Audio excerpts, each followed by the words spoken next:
The deafening bang of the kitchen stove exploding rocked the boarding house, as Willa Anderson frantically tried to beat back the flames with her bare hands, the searing heat tearing through her skin while the rest of Medicine Bow, Wyoming slept under the peaceful October sky of 1876.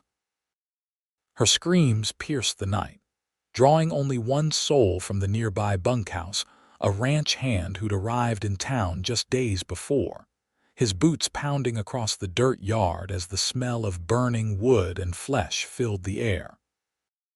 Willa had never believed in miracles, not since her father had dragged her west 5 years ago with promises of a better life, only to abandon her to the harsh reality of surviving alone. At 22, she had built a modest life as the cook at the Wayfarers' boarding house, a job that provided room and board and just enough money to save for her own place someday. But as the flames engulfed her small domain, licking at the ceiling and igniting her sleeves, those dreams seemed to be burning away with her skin. "Help!" she screamed again, backing away from the spreading fire, unable to process the pain radiating from her hands and forearms. The wooden ladle she'd been using to stir the morning's oatmeal preparation had caught fire when the stove malfunctioned, and in her panic to extinguish it, she'd knocked over the lamp, sending burning oil across the countertop and onto her clothing. The back door burst open with such force that it splintered against the wall. A tall figure silhouetted against the night sky rushed in, taking in the scene in seconds.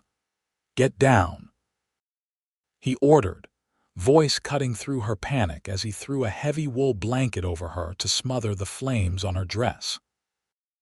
With swift, practiced movements, he grabbed the bucket of sand kept near the stove and doused the worst of the fire, then used the water pump to soak everything else until the immediate danger had passed. Only when the last flame hissed into oblivion did Willa collapse, the adrenaline giving way to excruciating pain. She looked down at her hands and arms, the skin angry red and blistering, some areas blackened and others sloughing off. The sight alone nearly caused her to faint. "Don't look," the man said firmly, kneeling beside her. His face came into focus, weathered from sun and wind, with deep green eyes that assessed her injuries with alarming intensity. "Name's Ryder Galloway. You're going to be all right, miss, but we need to tend to those burns now." Willa tried to respond, but shock and pain stole her voice. She watched through a haze as Ryder lifted her effortlessly, careful not to touch her injured arms, and carried her from the smoldering kitchen. By then, others in the boarding house had awakened. Mrs. Hargrove, the owner, appeared in her nightdress, her usually perfectly pinned hair hanging loose around her shoulders. "Lord have mercy," she gasped, clutching her chest at the sight of Willa's injuries. "What happened?" "Stove exploded," Ryder explained tersely. "We need the doctor." "Dr. Wilson left for Laramie yesterday. Won't be back for a week," Mrs. Hargrove said, wringing her hands. "There's no one else." Ryder's jaw tightened. "Then I'll have to do it. I've treated burns before." "Get me clean linens, honey if you have it, and whiskey, both for her and for cleaning the wounds." He carried Willa to her small room off the kitchen, laying her gently on her narrow bed. She was fully conscious now, the pain making each breath a struggle, but she refused to scream again. Pride was sometimes all a woman had in Medicine Bow. "I'm sorry," Willa whispered, looking at the man who'd rushed to her aid. "The morning porridge, forget the porridge," Ryder said, his voice gentler than his appearance would suggest. He knelt beside the bed, carefully examining her burns without touching them. "You've got 2nd and 3rd degree burns. I learned a thing or two as a field medic during the war. If you'll trust me, I can help." Mrs. Hargrove bustled in with supplies, her face pale. "She's the best cook we've ever had," she said, as if that were relevant to Willa's treatment. "The boarding house can't afford to lose her. Willa caught the flash of irritation in Ryder's eyes before he masked it. "She's not going anywhere," he said firmly, "but she won't be cooking for a while. These burns need weeks to heal, and even then, there might be scarring." The word scarring hit Willa like a physical blow. In a frontier town where a woman's prospects often depended on her appearance, scarred hands and arms could be a life sentence to spinsterhood or worse. Not that she'd had many suitors lining up, but the possibility had at least existed before tonight. "I can still work," she protested weakly. "I need this job." "Your job's safe," Mrs. Hargrove assured her, though Willa noted she didn't meet her eyes. "Rest now. Mr. Galloway seems to know what he's doing." After Mrs. Hargrove departed, Ryder worked methodically, first giving Willa whiskey to dull the pain, then carefully cleaning her burns with diluted alcohol. The process was agonizing, but his hands were steady and his voice a constant, calming presence. "I've been on the trail 3 months, he told her, clearly trying to distract her from the pain. "Came up from Texas with a cattle drive. Decided to winter here before heading farther north. Signed on at the Triple G Ranch yesterday." Willa bit her lip until it bled as he spread honey over the worst burns. "Why honey?" she managed to ask, desperate for anything to focus on besides the pain. "Prevents infection," he explained, his face concentrated on his work. "Learned it from an old Apache woman. Saved more than one cowboy's hide during the war."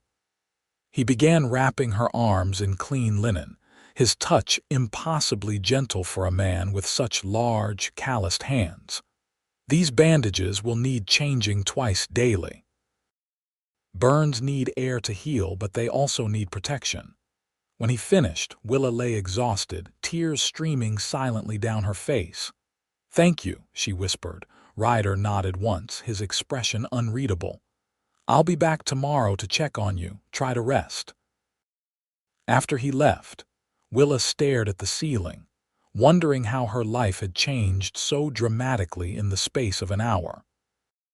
From independent cook with modest dreams to an injured woman dependent on the kindness of a stranger, a handsome stranger with skilled hands and eyes that seemed to see right through her carefully constructed walls.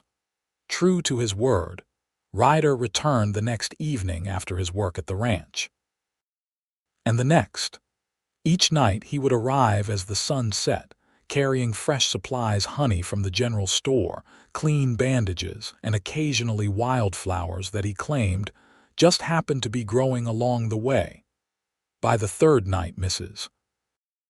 Hargrove had hired a replacement cook, a sour-faced woman named Eugenia, who made it clear she hoped the position would become permanent.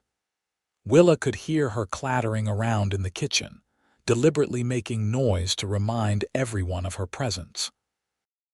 "Your technique is improving," Ryder commented as he carefully rewrapped Willa's arms on the 4th night. They had settled into a routine now. He would arrive after dinner, check her burns, clean and redress them, then sit and talk with her until she grew tired. "My technique for sitting here uselessly?" Willa asked with a wry smile. The pain medication made her more forthcoming than she might otherwise be. "For not flinching," he corrected. "Burns are among the worst pains a person can experience. You're handling it better than most men I've known." Willa studied his face as he worked. He was younger than she'd initially thought, perhaps 28 or 30, with sun-lightened streaks in his brown hair and a scar that cut through his right eyebrow. His hands, though rough from years of ranch work, moved with surprising dexterity. "Why are you doing this?" she asked suddenly. "You don't know me. You don't owe me anything." Ryder's hands paused momentarily before continuing their work. "My sister had burns similar to yours. No one knew how to treat them properly." He didn't elaborate, but the tightness around his mouth told Willa everything she needed to know. "I'm sorry," she said softly. He shrugged, securing the last bandage. "That was a long time ago. Besides, Medicine Bow's a small town. People help each other." "Not always," Willa replied, thinking of the many times she'd been left to fend for herself. "Mrs. Hargrove hasn't even checked on me since the first day." "People fear what they don't understand," Ryder said, packing up his supplies. "Burns frighten folks. They don't know what to say or do." "But you do. I've seen worse." Something dark flickered in his eyes. "Much worse." As the days passed, Willa's burns slowly began to heal. The less severe areas on her forearms turned from angry red to pink, though the deeper burns on her hands remained painful and raw. Ryder's nightly visits became the only thing she looked forward to in her otherwise empty days.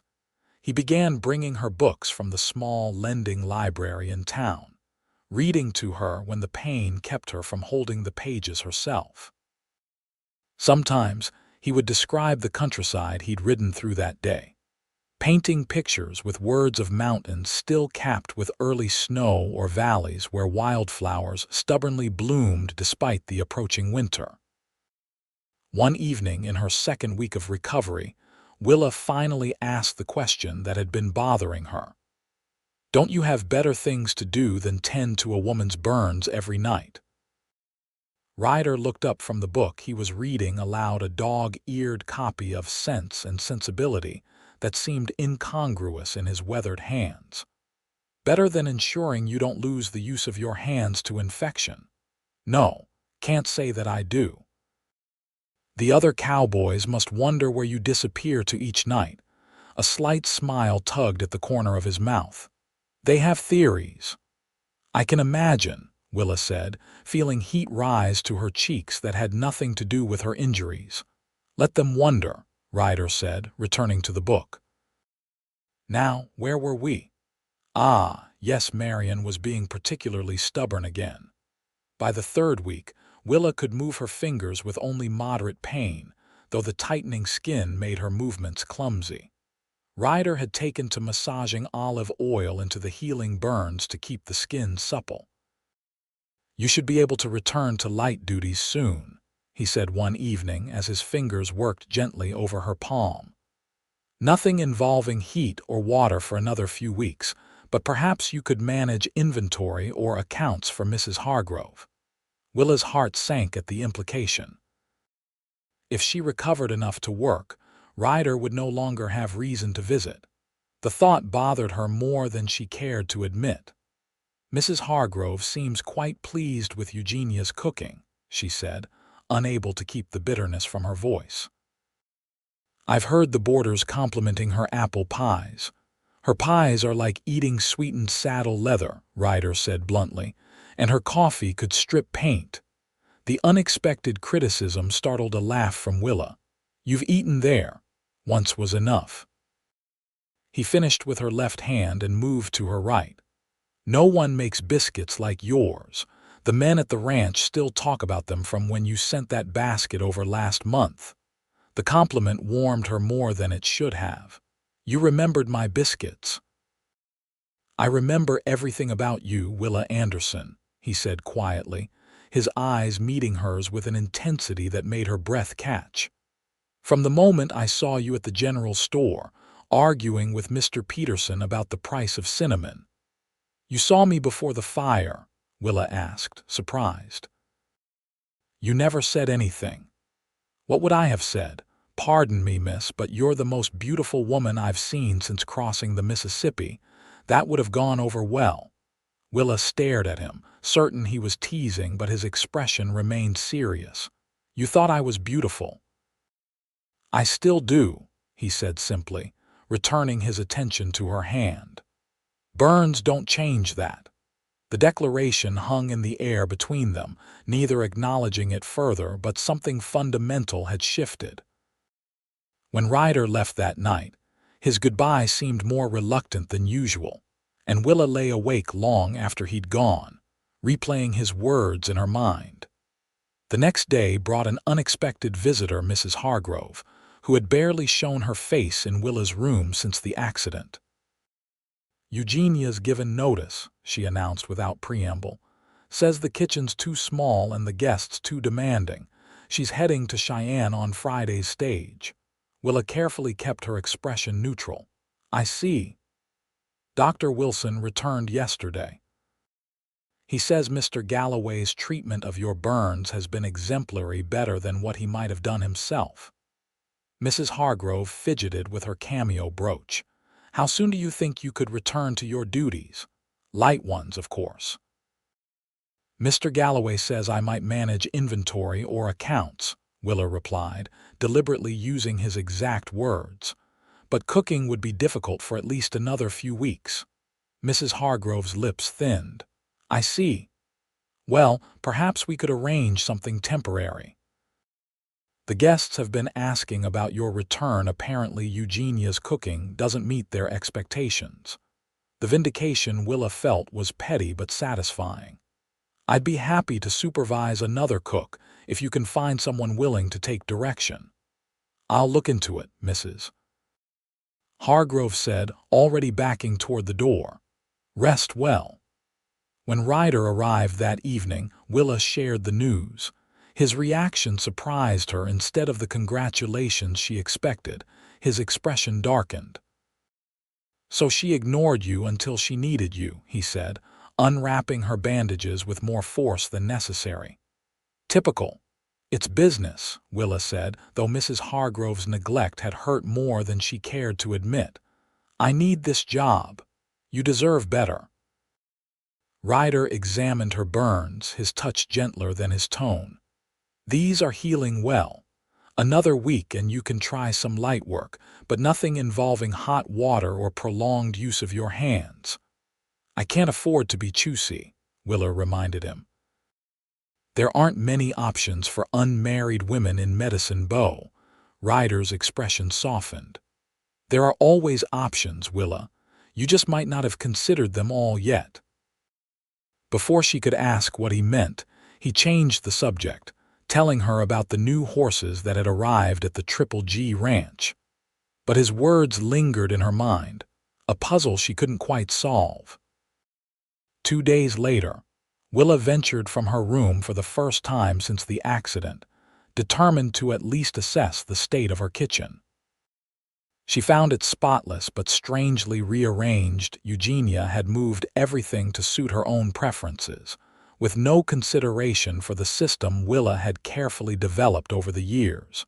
She was attempting to reach a high shelf when Ryder found her. What are you doing? He demanded, crossing the kitchen in 3 long strides to lower her arms gently but firmly. You're not ready for this. I needed to see, Willa explained, suddenly aware of how close he stood. Everything's wrong. She moved everything. Ryder's anger dissipated as quickly as it had appeared. Then we'll move it back when you're ready, not before. He guided her to a chair. Sit. I brought something for you. From his saddlebag he withdrew a small jar. Aloe vera salve, he explained. Better than the honey for this stage of healing. The Apache woman I mentioned, she taught me how to make it. Willa watched as he applied the cooling salve to her burns, noticing how the angry red had faded to pink on most of her arms. Only her palms and parts of her fingers remained deeply scarred. Will they ever heal completely? She asked, voicing the fear that had haunted her since the accident. Ryder met her eyes honestly. The scars will fade but not disappear entirely. The important thing is regaining function. He demonstrated gentle stretching exercises. Do these several times a day. They'll keep the skin from contracting too much as it heals. So I'll always be marked by this, Willa said softly. We're all marked by something, Willa, Ryder replied. Some scars are just more visible than others. The truth in his words struck her. Everyone in Medicine Bow carried their own wounds. Mrs. Hargrove had lost her husband to pneumonia 3 winters ago. Mr. Peterson at the general store had a son who never returned from the war. And Ryder carried the loss of his sister and whatever horrors he'd witnessed during the conflict. Thank you, she said suddenly, covering his hand with her scarred one. Not just for the treatment, but for seeing me, really seeing me before and after. Something vulnerable flashed across Ryder's face before he could mask it. "Willa," he began, but was interrupted by Mrs. Hargrove bustling into the kitchen.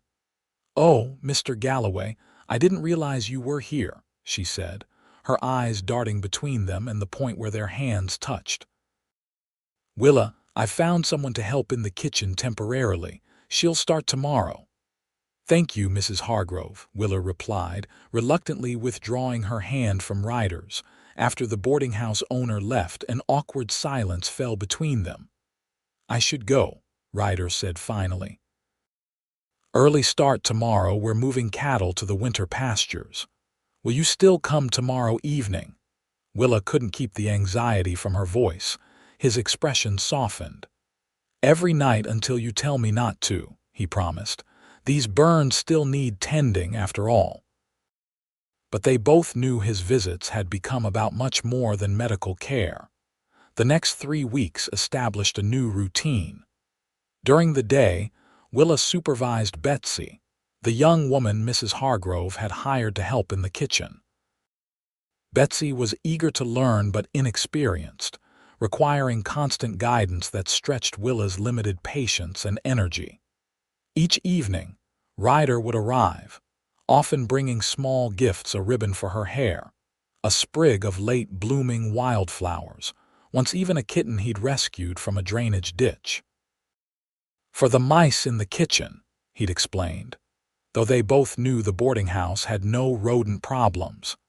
As Willa's burns continued to heal, the nature of Ryder's visits gradually changed. He still checked her wounds and applied salve, but they spent more time talking, reading together, or simply enjoying each other's company in comfortable silence. Sometimes, he would bring his harmonica and play soft, melancholy tunes that seemed to capture the vastness of the Wyoming territory. One evening in early December, Willa realized she'd gone the entire day without pain in her hands. She demonstrated this to Ryder by pouring tea for both of them, her movements only slightly stiff. "That's remarkable progress," he said, genuine pleasure lighting his eyes. "You've healed faster than I expected." "I had an excellent doctor," Willa replied, smiling as she sat opposite him at her small table. "Field medic," he corrected. "Not the same thing. You saved my hands, possibly my life." She ran her fingers over the scars that now covered her arms like a road map. "Dr. Wilson said without your immediate care, infection would have been almost certain." Ryder shrugged uncomfortably, as he always did when she tried to thank him. Anyone would have done the same, but they didn't. "You did." Willa took a deep breath, gathering her courage. "Ryder, now that I'm healing, I wonder if your visits might continue for reasons other than medical necessity." The bluntness of her question clearly surprised him. For a moment, he simply stared at her, and Willa felt her heart sink. Had she misread the situation entirely? But then a slow smile spread across his face, transforming his usually serious expression. "I was planning to ask you to the Christmas social," he admitted, "though I wasn't sure if you'd be ready for public scrutiny." The annual Christmas social was the highlight of Medicine Bow's winter social calendar, a rare opportunity for scattered ranchers and townspeople to gather for music, dancing, and community before the worst of winter set in. "People will stare at my scars," Willa said, suddenly uncertain. "Let them," Ryder replied with unexpected fierceness. "You survived something that would have broken most people. Those scars are badges of courage, not shame." His conviction bolstered her. "Then yes, I'll go to the social with you." The week before the social brought heavy snow to Medicine Bow. Ryder's visits became more difficult as he struggled through drifts to reach the boarding house each evening. On the night before the event, he arrived later than usual, his coat crusted with ice and his face red from the cold. "You shouldn't have come in this weather," Willa scolded, helping him remove his frozen outer garments. "It's dangerous." "And miss seeing you," he countered, stamping snow from his boots. Not likely. As they sat by the kitchen stove, Ryder seemed unusually preoccupied, starting conversations only to let them trail off. Finally, Willa confronted him. Is something wrong? If you've changed your mind about the social, no, he interrupted quickly. It's not that. He ran a hand through his hair, a gesture she'd come to recognize as a sign of nervousness. I've been offered a position. A position. At another ranch, as foreman, he clarified. The Triple GTK's owner wants me to oversee the northern section of his property. It's good land, good pay, but it's 15 miles from town.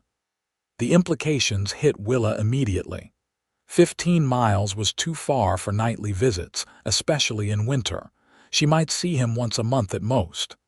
That's a wonderful opportunity, she said, forcing enthusiasm into her voice. When would you start? After the new year, Ryder replied, watching her face carefully. But I haven't accepted yet. Why not? It sounds perfect for someone with your experience. Ryder reached across the table, taking her scarred hands in his. Because in the past 2 months, I've found something in Medicine Bow worth more than any job. Willa's heart began to race. And what might that be? You, he said simply. I've fallen in love with you, Willa Anderson. Your strength, your determination, your kindness despite everything life has thrown at you. I don't want a job that takes me away from you. The declaration stole her breath. Despite the growing closeness between them, neither had spoken of love before this moment. What are you saying, Ryder? She asked, needing absolute clarity. I'm saying I want to court you properly, he replied, his voice low and intense. And if you'll have me, I want to build a life with you not 15 miles away on someone else's land, but somewhere we can create something that belongs to us both. Tears filled Willa's eyes. I've fallen in love with you too, she admitted. But I have nothing to offer, no dowry, no family connections, not even undamaged hands to work with. Your hands are perfect, Ryder insisted, raising them to his lips and gently kissing each scarred palm. And you offer everything that matters, a heart that matches mine, a spirit that refuses to break, and a future I can see so clearly it takes my breath away. The Christmas social the following evening became the backdrop for their first public appearance as a couple. Willa wore her best dress, altered to accommodate the still sensitive skin on her arms with longer sleeves made from fabric Ryder had brought from the general store. She'd initially planned to wear gloves to hide her scarred hands, but at the last moment decided against it. You're sure? Ryder asked as he escorted her from the boarding house to the town hall. You don't have to prove anything to anyone. I'm proving something to myself, Willa replied, that I'm not ashamed of surviving. The hall was decorated with pine boughs and ribbon, crowded with the faces of people who had largely ignored Willa's existence before the accident. Conversations paused briefly as they entered, curious eyes taking in her scars and her obvious closeness with the handsome cowboy. Mrs. Hargrove approached them first, her usual pinched expression softened by the festive atmosphere. Willa, how lovely to see you out and about. And Mr. Galloway, what a dedicated physician you've been. Just a friend with some experience, Ryder corrected, his hand warm against the small of Willa's back. Willa did all the hard work of healing herself. As the evening progressed, Willa found herself the center of more attention than she'd experienced in her entire 5 years in Medicine Bow. Women who had barely spoken to her before sought her company, expressing belated concern over her accident. Men who had never noticed the quiet cook now offered awkward compliments, their eyes darting to Ryder as if seeking approval. It's like they're seeing me for the first time, Willa whispered to Ryder as they stood near the refreshment table. They're seeing what I've always seen, he replied, though some are likely just curious about the woman who captured the attention of the mysterious Texan. Mysterious. Willa laughed. Is that what they call you, among other things? His eyes crinkled.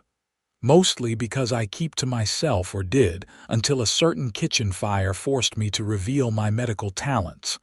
When the fiddles struck up a waltz, Ryder led her onto the dance floor. Your hands, will this hurt you? He asked, concerned. Some things are worth a little pain, Willa replied, placing her scarred hand in his. They moved together as if they'd danced 100 times before, Ryder carefully supporting her without drawing attention to the accommodation. As they turned about the room, Willa noticed Mrs. Hargrove speaking animatedly with several town matrons, occasionally glancing in their direction. I think I'm becoming a source of gossip, she murmured. Good, Ryder replied. Let them talk. It'll give them something to do through the long winter. As the evening wound down, Ryder surprised her by leading her outside despite the cold. The night was clear, stars brilliant against the black Wyoming sky, their breath forming clouds in the frosty air. I wanted a moment alone with you, he explained, wrapping his coat around them both. To ask you something important. Willa's heart stuttered. Yes. I've been offered another position, he said. One I'm considering seriously. Disappointment flooded her. Another ranch. No, Ryder smiled, reaching into his pocket. The Wilkerson place, just outside town. 10 acres, small cabin, good water. Old man Wilkerson's heading back east to live with his daughter. He's willing to sell cheap to someone who'll work the land properly. That sounds perfect for you, Willa said, not understanding where he was going with this. Not for me, Ryder corrected gently. For us. He withdrew a small object from his pocket, a simple gold band. Willa Anderson, these past 2 months have shown me what I want for the rest of my life. It's not just any land or any job, it's a home with you. Will you marry me? The world seemed to stop around them, snow gently beginning to fall as Willa stared at the ring glinting in the moonlight. We barely know each other, she whispered, though her heart was already answering differently. I know you survived being abandoned by your father. I know you built a life for yourself through sheer determination. I know you face each day with courage most men couldn't muster, Ryder countered. And you know I've seen the worst humanity has to offer in war, that I lost my sister to burns similar to yours, that I've been searching for something I couldn't name until I found you. What else do we need to know? Tears froze on Willa's cheeks. That we can build something that lasts.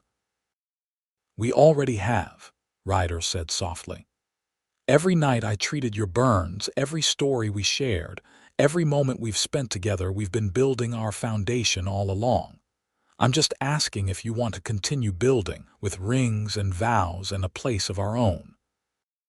Willa looked into the eyes of the man who had saved her in more ways than he knew, not just her hands, but her heart, which had grown cold from years of self-reliance and disappointment. In him, she saw not just a future, but a present worth embracing, scars and all. Yes, she said, her voice stronger than she expected. Yes, I want to build a life with you. Ryder's face transformed with joy as he slipped the ring onto her finger, then gathered her carefully into his arms, mindful even now of her healing burns. His kiss was gentle, yet filled with promise of nights and days to come, of a home built together, of a love that had begun in fire but would endure through all seasons.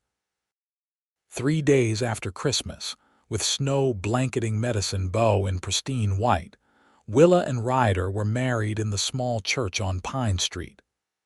The ceremony was simple, attended by a handful of people from the Triple G Ranch, and surprisingly, most of the boarding house residents, including Mrs. Hargrove, who had undergone something of a transformation since the social. I've been unfair to you, Willa, she had admitted the day after Ryder's proposal. Taking you for granted, then nearly abandoning you when you needed support most. I hope you can forgive an old woman's thoughtlessness. The apology, while welcome, couldn't erase years of feeling invisible, but Willa accepted it graciously. She had no desire to carry old hurts into her new life. After the ceremony, Ryder drove their wagon through the snow to the Wilkerson place, now their place a small homestead with a sturdy cabin nestled against a stand of pines that provided shelter from the worst of the Wyoming winds. Inside, Willa found the cabin had been prepared for their arrival, with a fire already burning in the hearth and supplies stocked for the winter months. The men from the Triple G helped get everything ready, Ryder explained as he carried her over the threshold, a tradition he insisted upon despite her protests about her weight. "They like you almost as much as I do." Almost. Willa teased, taking in the simple but clean interior, one main room with a kitchen area, table and sitting space before the fire, and a small bedroom visible through an open door. "No one could like you as much as I do," Ryder said, setting her down carefully. "Because no one else is married to you." That night, as snow fell outside their windows and the fire crackled in the hearth, Willa discovered that her scarred hands could still feel pleasure as well as pain. Ryder's touch was reverent, treating her body as something precious rather than damaged. And in his arms, she felt beautiful in a way no mirror could ever show her. Winter passed in a cocoon of domestic contentment. Ryder divided his time between their homestead and the Triple G, where he continued working 3 days a week to build their savings. Willa transformed the cabin into a home, her hands gradually regaining dexterity as she worked. Though some tasks remained difficult, kneading bread caused particular discomfort, she adapted, finding new ways to accomplish old tasks. By spring, they had plans drawn up for expanding the cabin, adding a proper kitchen and another bedroom for the future. As Ryder would say with a meaningful look that never failed to bring color to Willa's cheeks. They planted a vegetable garden behind the house and purchased 2 milk cows and a dozen chickens, the beginning of what they hoped would eventually become a self-sufficient small ranch. In April, Willa made a discovery that changed their plans once again. After several mornings of unexpected nausea, she realized what her body had been trying to tell her. She waited until evening to share the news, after Ryder returned from helping with a difficult calving at the neighboring farm. He entered their home tired but satisfied, hanging his hat on the peg beside the door, a gesture so domestically ordinary it still filled Willa's heart with contentment. "You're glowing," he observed as she served the stew she'd prepared. "Good day." "Illuminating," Willa replied, trying to keep her expression neutral. "I realized something important today." Ryder's spoon paused halfway to his mouth. "Is everything all right? We'll need to adjust our building plans," she said, enjoying the momentary confusion on his face. "The second bedroom will need to be ready by winter." For a moment he stared at her blankly. Then understanding dawned, his eyes widening. "Willa, are you saying," she nodded, unable to contain her smile any longer, "we're going to have a baby, probably late November by my calculations?" Ryder was around the table so quickly she barely saw him move, lifting her from her chair and spinning her in a careful circle, his laughter filling their small home. "A baby," he repeated, as if testing the word. "Our baby." Later, as they lay in bed, his hand resting protectively over her still flat stomach, Ryder pressed a kiss to her temple. "Do you ever think about how strangely life works?" he asked. "If that stove hadn't exploded, if I hadn't heard your screams that night, I try not to think about it," Willa admitted. "It feels too much like looking into an abyss." "Not an abyss," Ryder corrected gently. "Just a different path. I believe we would have found each other somehow." Some things are meant to be, even if the journey to them is difficult. Willa laced her fingers through his, the scars on her hands now a familiar part of her landscape rather than a reminder of trauma. You made the journey bearable. You saw beauty where I could only see damage. I saw you, he said simply. The rest was easy. The months that followed brought changes to their homestead and to Willa's body. True to his word, Ryder completed the addition to their cabin before autumn arrived, working evenings and weekends alongside friends from the Triple G. The new kitchen was designed with Willa's needs in mind, counters at a height that wouldn't strain her back, shelves within easy reach, and a modern stove with safety features that eased her lingering anxiety around open flames. As her pregnancy progressed, Willa found unexpected purpose in her experience. Word spread through the scattered homesteads and ranches about the woman who had survived severe burns, and occasionally, families would bring injured loved ones to her doorstep, seeking the knowledge she and Ryder had gained through her recovery. "I'm not a doctor," she would protest, but still she would clean wounds, apply salves, and offer the comfort of someone who understood pain intimately. "You're a healer," Ryder told her one evening after they had treated a ranch hand with a badly broken arm. Different from a doctor, but just as necessary. By November, their homestead had expanded to include 6 milk cows, a small herd of sheep, and a thriving chicken coop. The garden had produced bountifully, and their root cellar was stocked for winter. Willa's body had expanded too, her belly round and prominent, the baby active and strong. Like his father, she would joke when the child's movements kept her awake at night. Always restless, always moving. "Her mother, you mean," Ryder would counter, his hand splayed across her stomach to feel the kicks. Stubborn and determined. When the first snow of winter dusted Medicine Bow in early November, Willa felt the first twinges of labor. By evening, there was no mistaking what was happening. Ryder rode for the midwife, returning with both her and Dr. Wilson, unwilling to take chances with the 2 lives he cherished most. Through the long night, as pain once again became Willa's companion, she found strength in the memory of what she had already endured.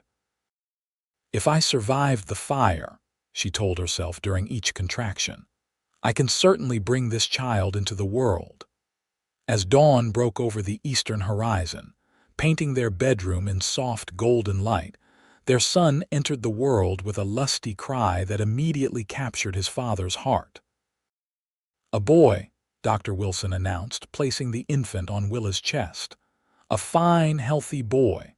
Ryder, who had remained steadfastly by Willa's side throughout her labor, brushed tears from his cheeks unashamedly. "He's perfect," he whispered, his voice thick with emotion, "just like his mother." They named him William Robert Galloway William for Willa's father, despite their complicated history, and Robert for Ryder's brother who hadn't returned from the war. But they called him Will, a name that spoke of determination and choice rather than destiny. As Willa nursed their son in the quiet aftermath, Ryder sat beside them, his expression one of wonder and gratitude. "Your hands," he said suddenly, taking one of them in his. "Have you noticed?" Willa looked down at the hand not supporting their child. The scars remained.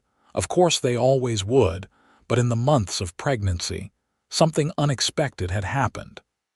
The angry red had faded to silvery white, and the tightness had diminished considerably. She could flex her fingers fully now, and the pain that had been her constant companion had receded to occasional stiffness, mainly in cold weather. "They've healed more than I thought possible," she said, surprised by the realization. In the joy and challenges of pregnancy, she had stopped focusing on her injuries. "Like everything else," Ryder said softly. "Given time and care, healing comes even from the worst wounds."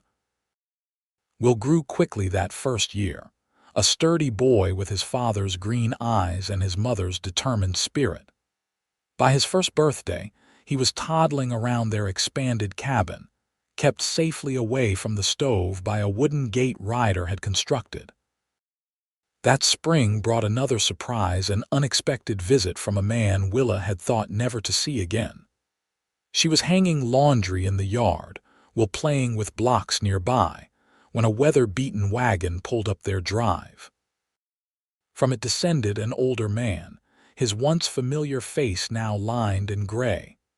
"Willa," he called hesitantly. "Is that you, daughter?" For a moment, Willa couldn't move, the shock of seeing her father after 7 years of absence rooting her to the spot. When she had imagined this moment, and she had, many times over the years she had thought she would feel anger, betrayal, perhaps even satisfaction at showing him the life she'd built without his help. Instead, she felt an unexpected calm, as if the journey from abandoned daughter to wife and mother had carried her beyond the reach of old wounds. "Hello, Father," she said, wiping her hands on her apron. "You're a long way from where we last spoke."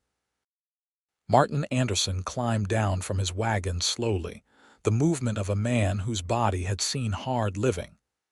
"I've been looking for you for nearly 2 years, he admitted. "Got word you were in Medicine Bow, but by the time I arrived, they said you'd married and moved to a homestead." He glanced at Will, who watched the stranger with curious eyes. "Is that your grandson?" Willa confirmed. "William Robert Galloway, named for me." Disbelief colored his voice. "Partly," Willa acknowledged, "though he goes by Will. Would you like to come inside?" "My husband should be back from town shortly." The reunion was awkward but not hostile.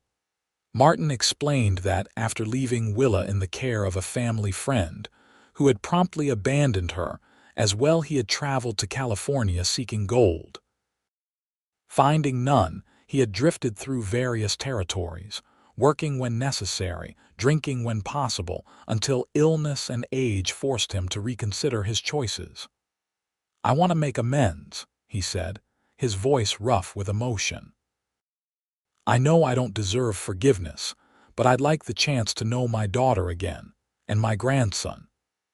When Ryder returned, his initial reaction to finding Martin Anderson at his table was understandably suspicious. He knew the story of Willa's abandonment, knew the years of hardship that had followed.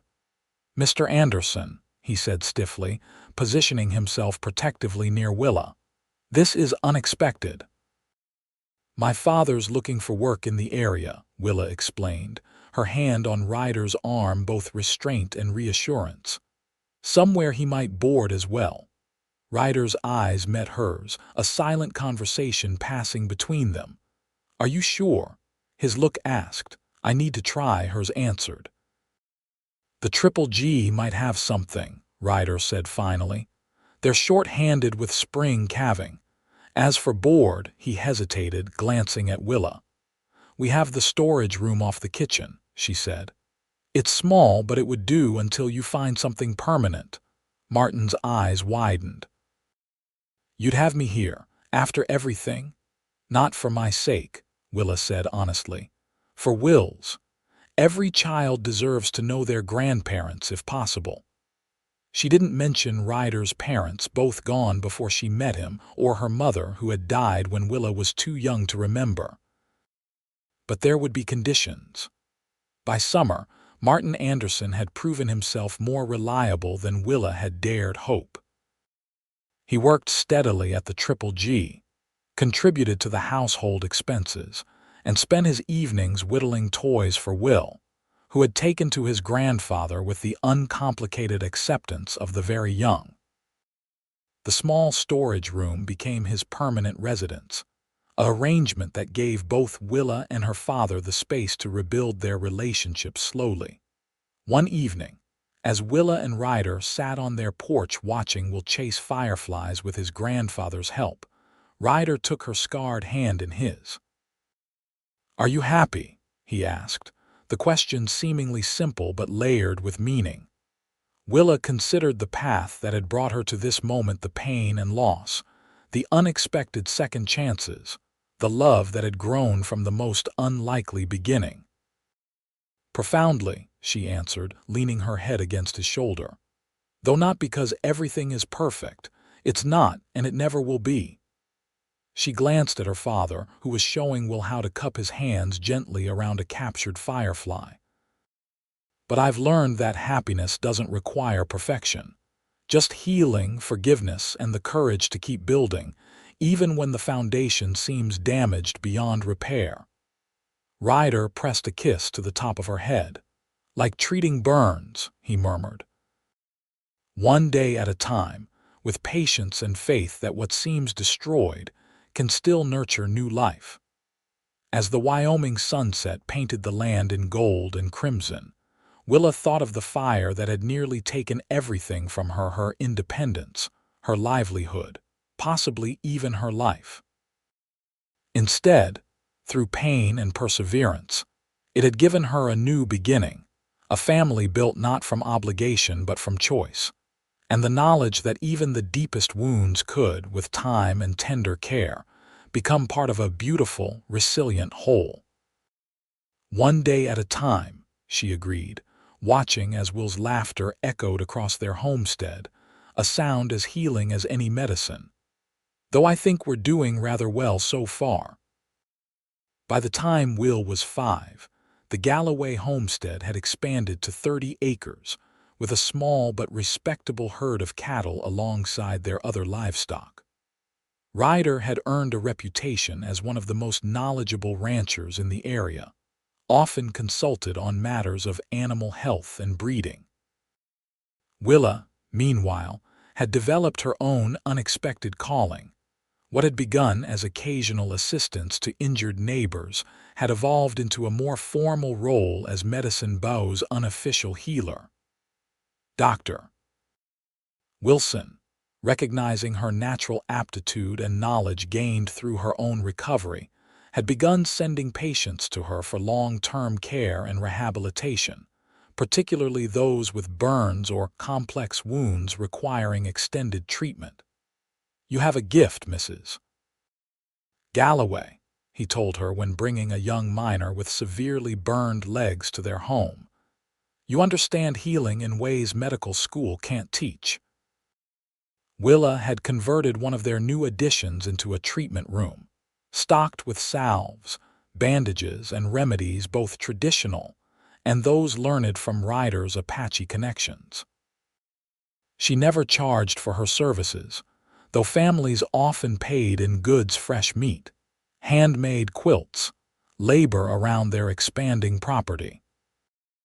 On a warm September afternoon in 1884, as Willa was explaining to Will why the honey they were collecting from their beehives was good for more than just sweetening tea, she felt a familiar flutter in her abdomen. "Mother," Will asked, noticing her sudden stillness, "are you all right?" "Perfect," Willa assured him, placing his hand on her rounded belly. "Your sister or brother is saying hello." Will's face lit with the wonder only a child can express so purely. At 5, he was a thoughtful boy who asked endless questions about everything from how birds built nests to why his mother's hands looked different from others. Willa and Ryder had always answered honestly, believing that understanding fostered compassion rather than fear. "Will the baby have marks like yours?" he had once asked, tracing the silvery scars on Willa's forearm. "No, sweetheart," she'd explained.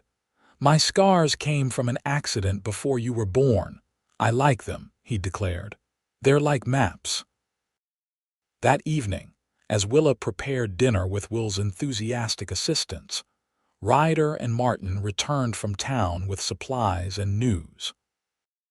"Railroad's definitely coming through next year," Ryder announced, kissing Willa's cheek before lifting Will for their customary greeting, a toss into the air that always produced delighted giggles. "They're buying up land east of town for the depot." "Change is coming," Martin added, hanging his hat on its peg. At 63, he had aged into a gentler version of the man who had once abandoned his daughter. His redemption never taken for granted, but earned daily through consistent presence and humble service to their family. Change is always coming, Willa observed, placing a protective hand on her belly. The trick is making sure it's change for the better. Later that night, with Willa asleep and Martin retired to his room, Willa sat before the mirror in their bedroom, brushing her hair still thick and dark despite the occasional silver strand. Ryder watched from their bed, his expression contemplative. "What are you thinking about so seriously?" she asked, catching his eye in the reflection. 8 years, he replied. 8 years ago tonight, a kitchen fire nearly took you from a world that didn't yet know how much it needed you. He came to stand behind her, his hands gentle on her shoulders. Sometimes I still dream about it, hearing your screams, running toward the smoke, not knowing if I'd be in time. Willa set down her brush and covered his hands with hers. The contrast was still visible, his tanned and weathered from outdoor work, hers marked by the silvery tracery of old burns, but both strong, capable of building and healing. "But you were in time," she reminded him, "and every day since has been a gift." Ryder knelt beside her, one hand moving to rest on their growing child. "I never told you why I was at the bunkhouse that night," he said quietly. "Why I was close enough to hear you. I assumed you were staying there before finding permanent lodging in town," Willa said, surprised by the introduction of new information after so many years. "I was planning to leave the next morning," Ryder admitted. "The Triple G job wasn't what I'd hoped, and I was restless as usual. Had my bag packed and everything." Willa stared at him, trying to imagine how different life might have been if he'd departed Medicine Bow one day earlier, if he hadn't been there to hear her cries, to save her hands, to become the center of her world. "What made you stay?" she whispered. "You did," Ryder said simply. "First by needing me that night, then by showing me what courage really looks like, and finally by loving me despite knowing all my flaws." He pressed a kiss to her palm, where the worst of the scarring remained. "Some men search their whole lives for purpose. I found mine the moment I carried you from that burning kitchen." When their daughter arrived in early February 1885, during a rare Wyoming thaw that locals claimed was surely an omen, they named her Grace Elizabeth Galloway. Unlike her brother's dramatic entry into the world, Grace arrived quickly and with minimal fuss, as if eager to join the family waiting for her. "She has your coloring," Willa observed as they gazed at their newborn daughter, her wispy hair already showing hints of Willa's rich brown, her eyes dark and alert. "And your determination," Ryder added, watching in amusement as the infant's tiny hands gripped his finger with surprising strength. "Heaven help us when she's old enough to argue." Will approached his role as big brother with earnest responsibility, explaining the workings of their homestead to Grace long before she could possibly understand, and solemnly promising to teach her everything from riding to rope tying when she's bigger than the cats. Life settled into new rhythms around the expanded family. The railroad arrived in Medicine Bow as predicted, bringing both opportunity and change. The town grew, with new businesses opening to serve the increased traffic. Willa's healing work became more widely known, drawing patients from as far as Laramie and Cheyenne. In the summer of Grace's second year, a letter arrived that once again altered the course of their lives. Dr. Wilson, now in his 70s, requested a meeting with both Willa and Ryder. "I'm retiring," he announced when they gathered in his office. "My daughter in Denver has been after me for years to join her family there, and my hands aren't as steady as they once were." "Medicine Bow needs a doctor," Ryder said, concerned. "The nearest one would be 30 miles away, Doctor." Wilson nodded, "which is why I've recommended a replacement to the town council." He looked directly at Willa. "You," Willa's breath caught, "me. But I have no formal training, no degree. What you have is 8 years of practical experience, a natural aptitude, and the respect of everyone in 3 counties," Dr. Wilson countered. "I've arranged for a proper medical apprenticeship with Dr. Harriet Parker in Cheyenne. 6 months of intensive study to formalize what you already know and fill in any gaps. 6 months away from my family." Willa looked at Ryder, finding not the resistance she expected but thoughtful consideration. "Not necessarily," Dr. Wilson continued. "Your children could accompany you. And Mr. Galloway, if his business allows." The proposal sparked weeks of family discussion. Could they manage the homestead with Willa away? Would it be better for the whole family to relocate temporarily?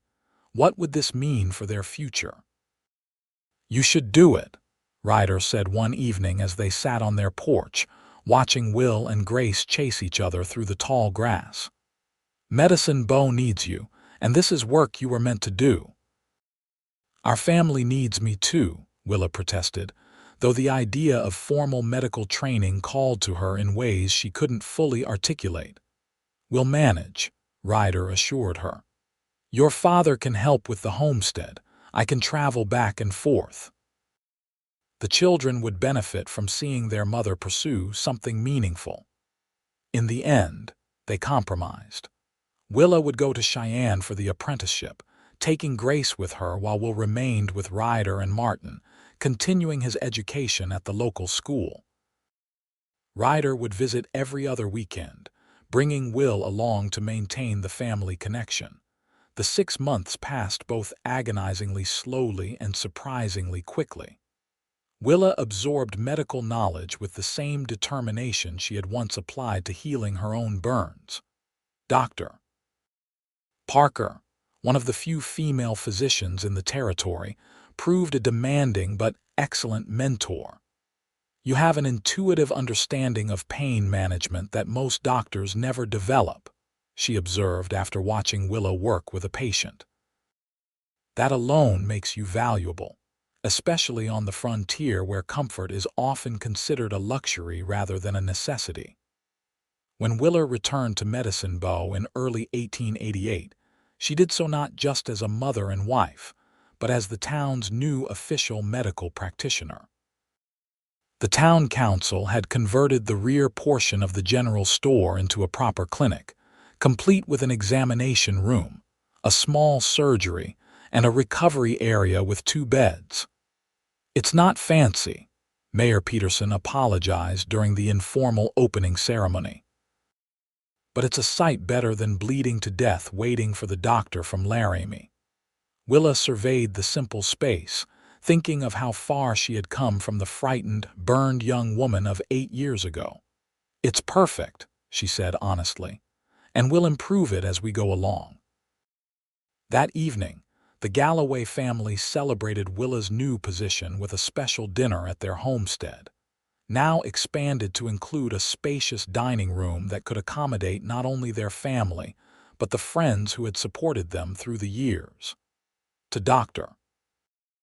Galloway, Ryder toasted, raising his glass with pride shining in his eyes, "who turned tragedy into triumph and pain into purpose." Willa shook her head, smiling. "I'm not technically a doctor," she corrected, "just a licensed medical practitioner." "You're whatever Medicine Bow needs you to be," Ryder countered. "And whatever title they give you, you've earned it through blood, sweat, and more than a few tears." Later, after the guests had departed and the children were asleep, Willa and Ryder stood outside under a vast Wyoming sky brilliant with stars. Behind them, their home so much more than they had dreamed possible when they'd first claimed the Wilkerson place stood solid against the night, windows glowing with warm lamplight. You ever wonder what would have happened if the stove hadn't exploded that night? Willa asked, voicing a question that occasionally still haunted her quieter moments. Ryder considered this, his arm secure around her waist. "I believe we would have found each other eventually," he said, "but I'm grateful for every moment we've had, even those that began in pain." He turned to face her fully, his expression earnest in the moonlight. "You know what they say about gold, it's forged in fire, tested in heat. What emerges is stronger, more valuable for the process." Willa looked down at her scarred hands, now instruments of healing rather than reminders of trauma. Then she raised her eyes to the man who had seen beyond her wounds, to the woman she could become, to the life they could build together. "Then we're the richest people in Wyoming," she said softly, "because we've been forged in fire and emerged stronger for it." As they walked back toward their home, toward the children sleeping peacefully within, toward the future they continued to build day by day, Willa reflected that some journeys, though they begin in flames, lead to places of such profound blessing that no amount of pain could diminish their worth. Her hands bore the marks of her trial, but they had not been defined by it. Instead, they had become instruments of love, healing, and creation, touching lives far beyond what she could have imagined on that terrible night when fire had threatened to take everything from her. But it hadn't. Instead, through one man's care and her own resilience, it had given her everything that mattered: family, purpose, and the knowledge that even the deepest wounds could become the foundation for a life of extraordinary beauty and meaning.